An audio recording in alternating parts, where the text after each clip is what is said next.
आपने फिल्मों में अक्सर देखा होगा कि हीरो को किसी हादसे में सिर पर चोट लगने के बाद जब होश आता है तो उसे कुछ याद नहीं रहता और होश में आने पर वह सबसे पहला पूछता है, मैं कहाँ हूं।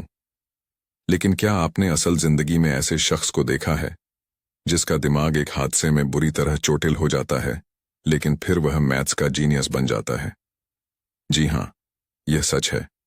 यह कहानी है कॉलेज ड्रॉप आउट जैसन पैजेट की, जो आज से 12 साल पहले 31 साल के थे और अपने पिता के फर्नीचर स्टोर में काम करते थे।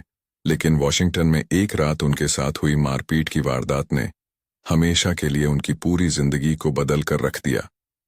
उस रात जैसन के दिमाग में गंभीर चोटें आई थीं और इलाज के बाद वो दुनिया को एक अलग ही नजरिए से देखने लगे। किसी जमाने में जिस लड़के को कॉलेज से निकाल दिया गया था, अब उसे गणित और फिजिक्स से प्यार हो चुका था। मेडिकल जांच के दौरान पता चला कि उन्हें सेवेंट सिंड्रोम हो गया है। अब तक पूरी दुनिया में केवल 40 लोग ही ऐसे हैं जिन्हें यह सिंड्रोम है और जैसन उनमें से एक हैं।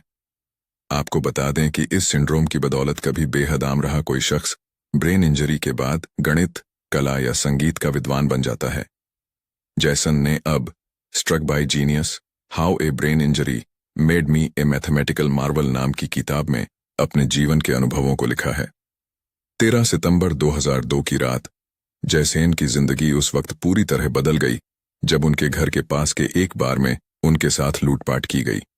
2 बदमाशों ने पीछे से उन पर हमला किया और उनके सिर के पिछले हिस्से पर घूंसा मारा। जैसन बेहोश हो गए। उन्हें अस्पताल ले जाया गया, जहां चोट की वजह से उनके सिर पर निकल आए घुमटे का इलाज किया गया। उसी रात उन्हें अस्पताल से छुट्टी भी दे दी गई। अगली सुबह जब जैसन उठे तो उन्होंने देखा कि चीजों को देखने का उनका नजरिया बदल चुका है। अब वे उन चीजों पर भी गौर कर रहे थे जिन पर पहले उन्होंने जरा भी ध्यान नहीं दिया था। उन्होंने बाथरूम में नल खोला और देखा कि पानी की धार तेज थी और जमीन पर गिरने के बाद वह ऊपर की ओर लौट रही थी।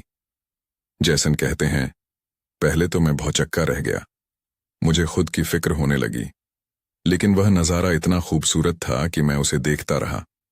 अब जैसन ने काम पर जाना छोड़ दिया और वह अपना सारा वक्त गणित और फिजिक्स पढ़ने में बिताने लगे।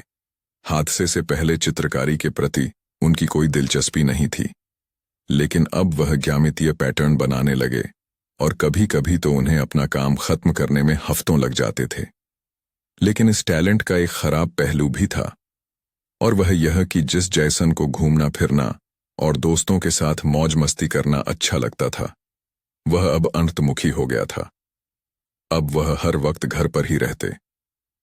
उन्होंने अपने घर की खिड़कियों को कंबल से ढक दिया और किसी से मिलना जुलना पूरी तरह से बंद कर दिया। कीटाणुओं को लेकर जैसन कुछ ज्यादा ही सजग हो गए और वे तब तक हाथ धोते रहते जब तक कि वे लाल ना हो जाएं। और यही नहीं, अगर उनकी बेटी हाथ नहीं धोती थी तो वह उसे भी गले नहीं लगाते थे। जैसन को लगने लगा था कि वह सनकी हो गए हैं, लेकिन एक दिन उन्होंने बीबीसी पर डेनियल टैमेट के ऊपर बनी एक डॉक्यूमेंट्री देखी। उस दिन को याद करते हुए जैसन कहते हैं, डॉक्यूमेंट्री देखकर मुझे पता लगा कि मेरे साथ क्या हो रहा है। डॉक्यूमेंट्री देखने के बाद उन्होंने फैसला किया कि वह सेवेंटिज्म विशेषज्ञ डॉक्टर डैरोल्ड ट्रेफर्ड से मिलेंगे, जिन्होंने बाद में जैसन को बताया कि उन्हें सेवेंट सिंड्रोम है। फिलहाल इस दुनिया में 40 ऐसे लोग हैं जिन्हें सेवेंट सिंड्रोम से प्रभावित पाया गया है। ये सभी लोग ब्रेन इंजरी के बाद पहले से कहीं ज्यादा स्मार्ट और तेज बन गए। फिनलैंड के डॉक्टर ब्रोगार्ड ने एमआरआई मशीन से जैसन की जांच कर बताया कि उनके दिमाग का बायां हिस्सा चोट लगने के बाद ज्यादा सक्रिय हो गया है। ये वही हिस्सा है जो गणित से प्यार करता है। अब 43 साल के जैसन पैजेट का मानना है कि वह तो बस एक उदाहरण है कि हर किसी में एक जीनियस छिपा है।